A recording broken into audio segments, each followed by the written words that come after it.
Selamat berjumpa dalam Suara Pertobatan. Firman Tuhan hari ini disampaikan oleh Bapak Pendeta Remedi Prangin-Angin MD. Selamat mendengarkan.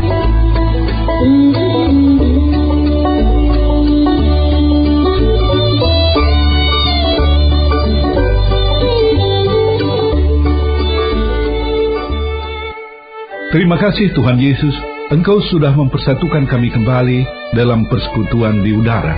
Kehadiran-Mu dalam Roh-Mu yang kudus membuat si iblis tidak berkuasa sama sekali untuk mengganggu konsentrasi kami di ruangan di mana kami berada sekarang ini, dan kami akan diberkati oleh firman-Mu. Khususnya hari ini kami rindu merenungkan kembali tentang dua pintu, tentang dua jalan, tentang dua tujuan, di mana setiap orang harus menjalaninya, apakah itu menuju kehidupan atau kebinasaan. Kami merasa kedatangan-Mu yang kedua kali sudah semakin dekat. Tema ini sungguh penting untuk kami ketahui lebih mendalam. Berbicaralah, kami sudah siap mendengarkannya. Terpujilah nama-Mu dari kekal sampai kekal. Haleluya, haleluya, amin.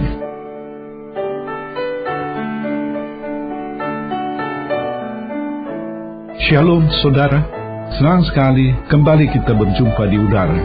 Saya mengharapkan program ini benar-benar ada manfaatnya, menghibur di saat berduka, menemani di kala kesepian, memberikan semangat di kala lesu, memberi kekuatan di saat lemah, memberi kesembuhan di kala sakit, memberi visi tatkala kehidupan terasa gelap. Dimanapun saudara berada sekarang ini, apakah di rumah, dalam perjalanan, di tempat kerja, atau di rumah sakit, Tuhan Yesus memberkati kita semua melalui firman-Nya. Saudara-saudara yang dikasihi Yesus Kristus, 15 tahun yang lalu, saya tidak pernah membayangkan saya bisa berbicara melalui radio, menyampaikan firman Tuhan. Saya tidak pernah membayangkan menjadi seorang pendeta. Pada masa lalu, sebagai seorang awam, benar-benar awam dalam pemahaman tentang teologi, saya percaya saja, saya terima saja apa yang disampaikan oleh hamba-hamba Tuhan yang melayani. Saya sendiri pernah meragukan tentang keselamatan itu, apakah saya betul-betul sudah diselamatkan. Datanglah penginjil kepada saya bertanya, apakah saudara sudah percaya kepada Yesus Kristus? Saya jawab, iya, saya percaya dengan sepenuh hati. Penginjil itu mengatakan, saudara sudah diselamatkan. Dan itulah yang kemudian saya pegang. Saya diselamatkan. Puji Tuhan, saya sudah diselamatkan karena saya percaya kepada Yesus Kristus. Perasaan sudah diselamatkan membahagiakan, tetapi tidak ada yang berubah dalam kehidupan saya. Sekali-sekali kalau ada teman-teman kantor yang mengajak, saya juga ikut ke night club dan minum bir. Mari kita bersulang minum bir, kita sudah diselamatkan. Tos kiri kanan, kita sudah diselamatkan. Apabila melakukan sesuatu kesalahan atau dosa, penginjil mengatakan, 1 Yohanes 1 ayat 9, lakukan dosamu, Tuhan akan mengampuni. Luar biasa. Sungguh nyaman sekali menjadi orang Kristen. Kita bisa melakukan sekehendak hati kita. Kalau ada dosa, minta ampun, Tuhan akan mengampuni. Saya rindu orang-orang lain juga bisa merasakan kenyamanan seperti yang saya rasakan. Saya dukung pelayanan pekabaran Injil. Waktu berlalu saudara, Tuhan membentuk saya lewat berbagai kejadian dalam kehidupan, dalam pekerjaan dan keluarga. Hampir-hampir dipermalukan, hampir-hampir gagal, hampir-hampir jatuh tergeletak. Tapi Tuhan beri pertolongan dan isyarat yang semakin jelas. Saya diminta untuk lebih sungguh-sungguh melayani. Tidak hanya menopang pelayanan, itu produktif, bahkan yang lebih bersifat sepenuh waktu. Mau tidak mau, saya mesti memahami firman Tuhan lebih banyak lagi. Saya sekolah teologi, saya banyak membaca buku, mendengarkan kesaksian-kesaksian, pandangan-pandangan dari hamba-hamba Tuhan. Dalam satu tulisan, saya membaca tentang seorang yang bernama Dietrich Bonhoeffer, seorang pendeta muda dari Jerman. Pada masa pemerintahan Hitler dalam Perang Dunia Kedua, sebagian besar pendeta dan gereja berkolaborasi, bekerja sama dengan pemerintahan Hitler supaya bisa tetap nyaman dalam ibadah dan pelayanan. Dietrich Bonhoeffer adalah seorang yang tidak setuju dengan sikap kompromi gereja-gereja. Ia ingin menyatakan firman Tuhan sebagaimana adanya. Sikap keras dan tegas ini menyebabkan akhirnya ia ditangkap, diadili sebagai pengkhianat oleh Hitler, dan dihukum mati. Salah satu buku yang ditulisnya, yang berjudul Cost of Discipleship, terjemahan bebasnya, harga yang harus dibayar untuk menjadi pengikut Kristus, menjadi buku yang sangat terkenal sampai dengan sekarang ini. Dalam buku itu, ia mengkritik orang-orang Kristen yang merasa sudah selamat dengan hanya sekadar mengatakan saya percaya kepada Yesus. Menekankan keselamatan itu adalah satu anugerah, tetapi tanpa adanya perubahan sikap hidup. Bonhoeffer mengatakan orang-orang seperti itu adalah orang-orang yang mendapatkan anugerah murahan. Anugerah murahan itu adalah pengampunan tanpa pertobatan, baptisan tanpa disiplin gereja, perjamuan kudus tanpa iman, pengampunan tanpa pengakuan bersalah. Anugerah murahan, kata Bonhoeffer, adalah anugerah tanpa salib, tanpa Yesus Kristus dan kelahiran kembali. Sebalik, keselamatan itu adalah anugerah yang mahal, ibarat mutiara yang sedemikian berharga, sehingga orang akan menjual semua miliknya untuk memperolehnya. Demi masuk kerajaan Allah itu, seorang rela mencopot sebelah matanya yang membuatnya tersandung. Saudara-saudara yang dikasihi Yesus Kristus, keselamatan adalah anugerah yang kita peroleh secara gratis, tetapi bukan murahan, sangat mahal nilainya. Saya ingin lebih jauh merenungkan hal ini dengan mengajak saudara membaca firman Tuhan dari Matius 7 ayat 13 dan 14. Matius 7 ayat 13 dan 14, saya bacakan demikian. Masuklah melalui pintu yang sesak itu, karena lebarlah pintu dan luaslah jalan yang menuju kepada kebinasaan, dan banyak orang yang masuk melaluinya.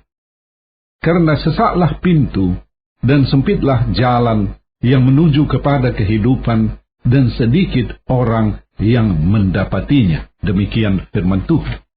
Dari dua ayat yang kita baca, di sana ada dua pintu, dua jalan, dan dua tujuan.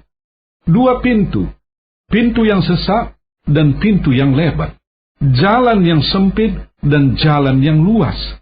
Tujuannya, pintu yang lebar, jalan yang luas membawa kepada kebinasaan. Sebaliknya, pintu yang sesak, jalan yang sempit membawa kepada kehidupan. Pintu lebar, jalan luas adalah jalan yang nyaman. Pintu itu juga dihias dengan menarik. Ada promosi dari si iblis yang menyamar menjadi malaikat terang. Ia mengatakan, inilah jalan menuju kehidupan.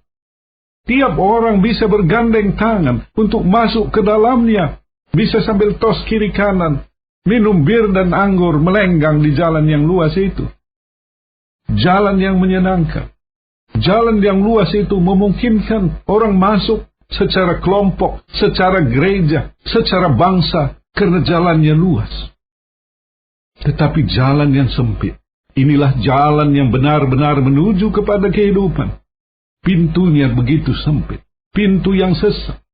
Ada hamba Tuhan yang mengatakan, pintu itu, pintu yang sangat sempit. Tiap kali hanya seorang yang bisa masuk melaluinya. Artinya, kita tidak bisa masuk secara berkelompok. Kalau saya pendeta, maka anak-anak saya juga otomatis bisa masuk ke dalamnya. Tidak, saudara. Suami dan istri juga tidak bisa boncengan masuk melalui pintu itu. Tapi masing-masing secara sendiri-sendiri harus melalui pintu itu. Keselamatan itu bersifat pribadi, tidak bersifat kelompok. Pada waktu Yesus datang kedua kali, para malaikat tidak memanggil nama gereja lepas gereja untuk masuk rombongan ke dalam kerajaan sorga. Sebaliknya, pada waktu penghakiman itu, kita semuanya dipanggil, pribadi lepas pribadi. Masing-masing kita dipanggil menurut nama kita. Puji Tuhan, nama saudara dan saya ada disebut di dalamnya. Ada amin, saudara. Puji Tuhan, puji Tuhan. Ada seorang penginjil besar masa kini yang melayani di benua Afrika. Saya banyak mendapatkan inspirasi dari khotbah-khotbah yang disampaikannya. Tetapi satu pernyataannya tidak bisa saya terima. Ia mengatakan, "Heaven full, hell empty." Sorga penuh, neraka kosong. Dengan ratusan ribu, jutaan orang yang hadir dalam KKR-nya, dia menyatakan bahwa lama-lama sorga menjadi penuh dan neraka menjadi kosong. Indah sekali kalau memang begitu yang terjadi. Tetapi firman Tuhan yang disampaikan oleh Yesus sendiri tidak sejalan, bertentangan dengan hal ini. Dalam firman Tuhan yang tadi kita baca, ayat 14 bagian terakhir dikatakan, hanya sedikit orang yang mendapatkannya. Hanya sedikit orang yang diselamatkan itu. Keselamatan itu adalah sesuatu yang sulit, saudara. Bukan hal yang gampang. Firman Tuhan dalam 1 Petrus 4 ayat 18 berkata, "Dan jika orang benar hampir-hampir tidak diselamatkan, apakah yang akan terjadi dengan orang fasik dan orang berdosa?" Keselamatan itu bukan sesuatu yang mudah. Satu waktu, seorang muda, kaya, datang menemui Yesus dan berkata, "Perbuatan baik apa yang harus kulakukan untuk bisa masuk ke dalam kerajaan Allah?" Yesus mengatakan, "Kasihilah orang tuamu, jangan membunuh, mencuri, dan seterusnya." Karena anak muda ini mengatakan, "Aku sudah melakukan semuanya itu." Yesus kemudian berkata, "Juallah harta bendamu, bagikan kepada orang miskin, dan datang, ikutlah aku." Muka orang muda itu menjadi muram, ia balik jalan meninggalkan Yesus. Yesus berkata kepada murid-muridnya, lebih gampang seekor unta masuk lubang jarum daripada seorang kaya masuk kerajaan sorga. Murid-muridnya terperanjat, begitu sulit masuk kerajaan sorga. Yesus mengatakan, tidak mungkin bagi manusia, tetapi tidak ada yang mustahil bagi Allah. Sekali lagi saudara, keselamatan yang kita terima secara gratis bukan perkara gampang. Itu sebabnya, dari jutaan atau miliar orang yang hidup, apabila ada satu orang saja bertobat, malaikat-malaikat di sorga bersukacita. Satu orang saja bertobat, perkara penting di kerajaan sorga. Jalan yang menuju keselamatan adalah melalui pintu yang sesat. Jalan keselamatan itu bukan jalan yang nyaman. Tuhan Yesus mengatakan dalam Matius 16 ayat 24, "Setiap orang yang mau mengikut aku, ia harus menyangkal dirinya, memikul salibnya, dan mengikut aku."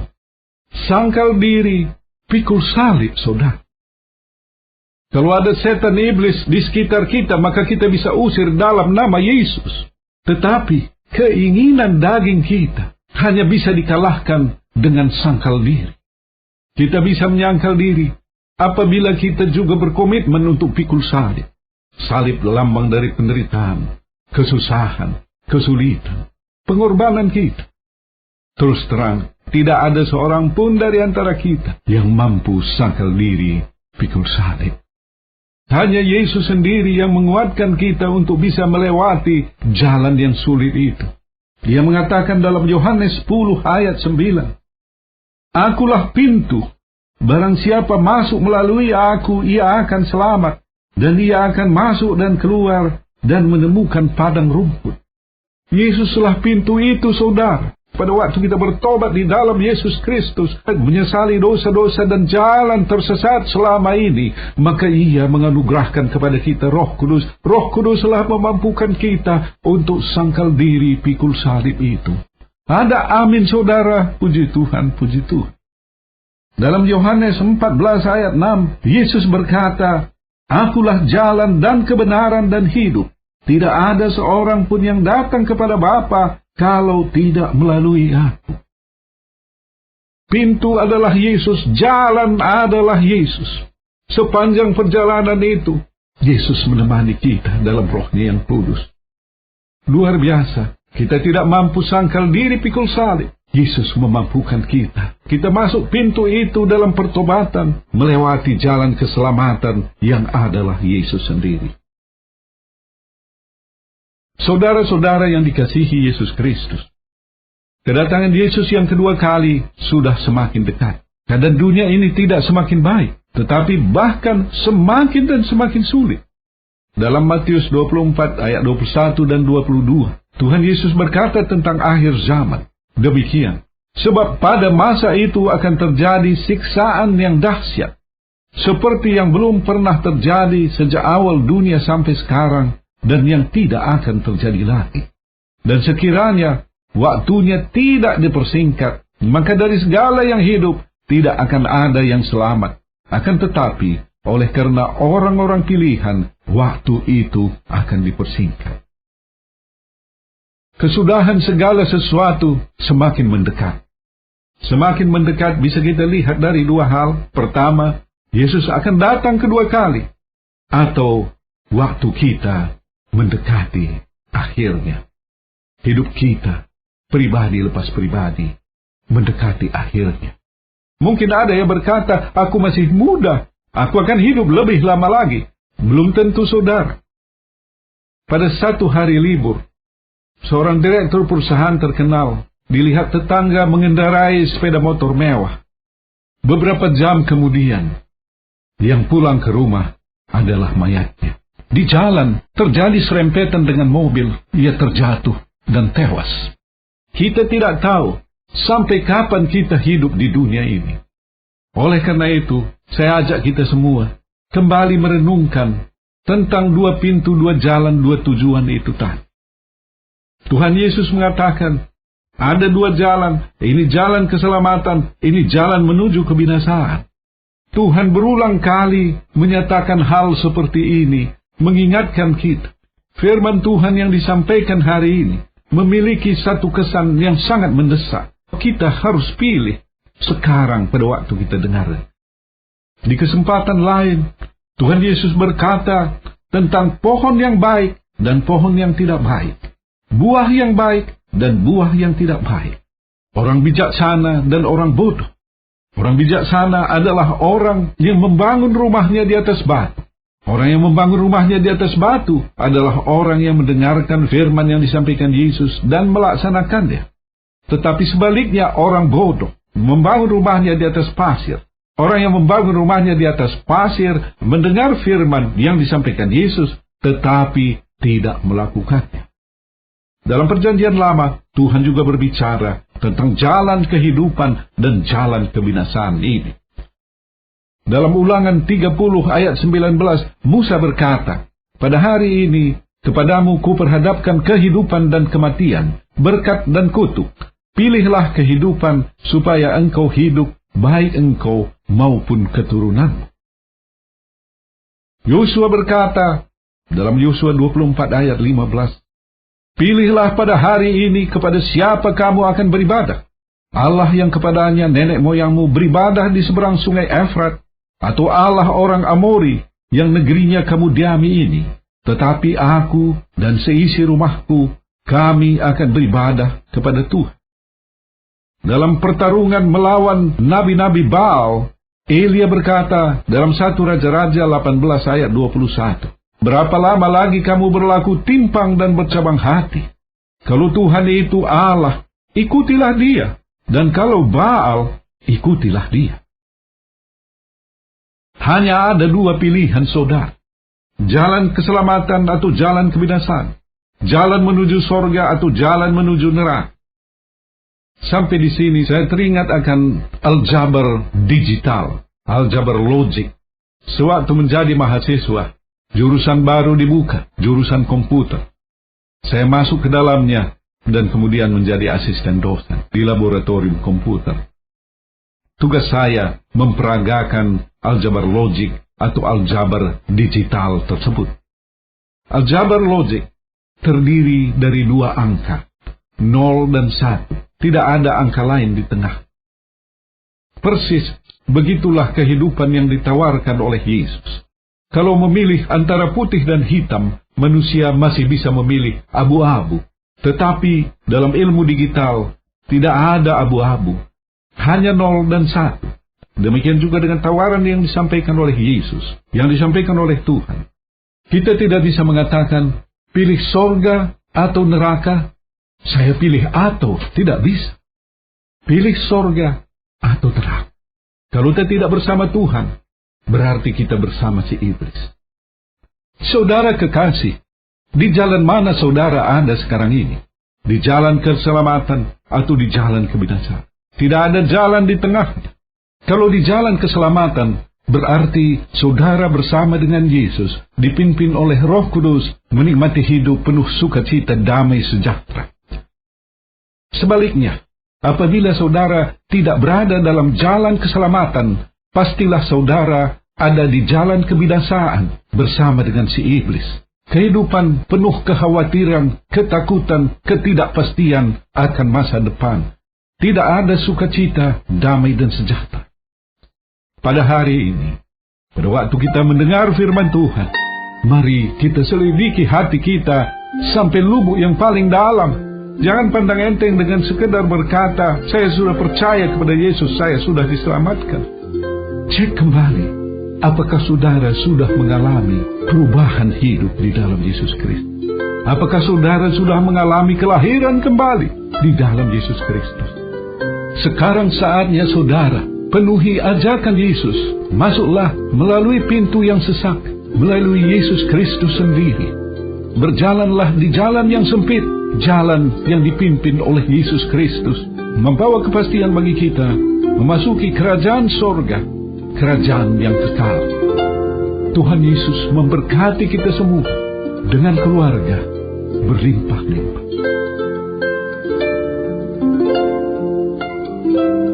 Terima kasih Tuhan Yesus, kami sudah dengar firman-Mu.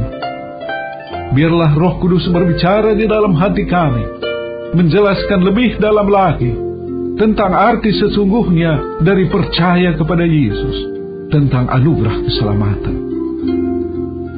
Bagi saudara yang dijamah oleh firman Tuhan, dijamah oleh Roh Kudus, sehingga saudara menyadari dosa-dosa jalan tersesat selama ini, ikuti saya mengucapkan sebuah doa sederhana. Tuhan Yesus, kusadari pada waktu ini kesalahan jalan tersesat, dosa-dosaku selama ini. Aku sungguh-sungguh minta ampun Tuhan. Pimpin jalan hidupku ke depan ini. Terima kasih, haleluya, haleluya, amin. Bagi saudara yang sakit, tumpangkan tangan pada bagian tubuh yang sakit, atau pusatkan hati dan pikiran pada penyakit itu. Apapun bentuk dan manifestasinya, saya akan berdoa bagi saudara.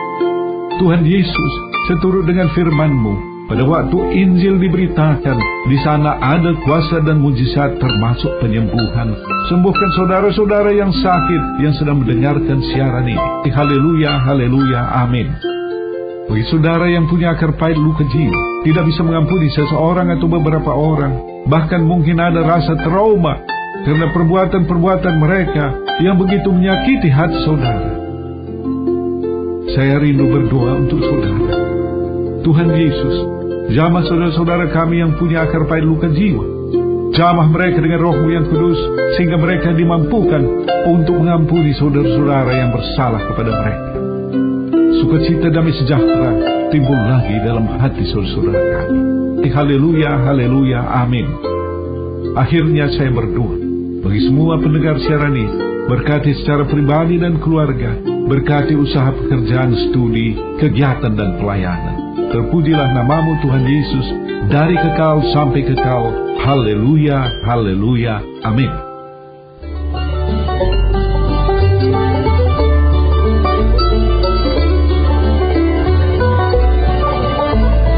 Kita sudah mendengarkan firman Tuhan yang disampaikan oleh Bapak Pendeta Remedi Prangin Angin MD. Pendengar dapat mengirimkan pokok-pokok doa kepada Suara Pertobatan, alamat email suarapertobatan@gmail.com, suarapertobatan@gmail.com, SMS atau telepon di pesawat 021 7005 8400, 021 7005 8400. Sampai jumpa pekan depan pada hari dan jam yang sama. Tuhan Yesus memberkati.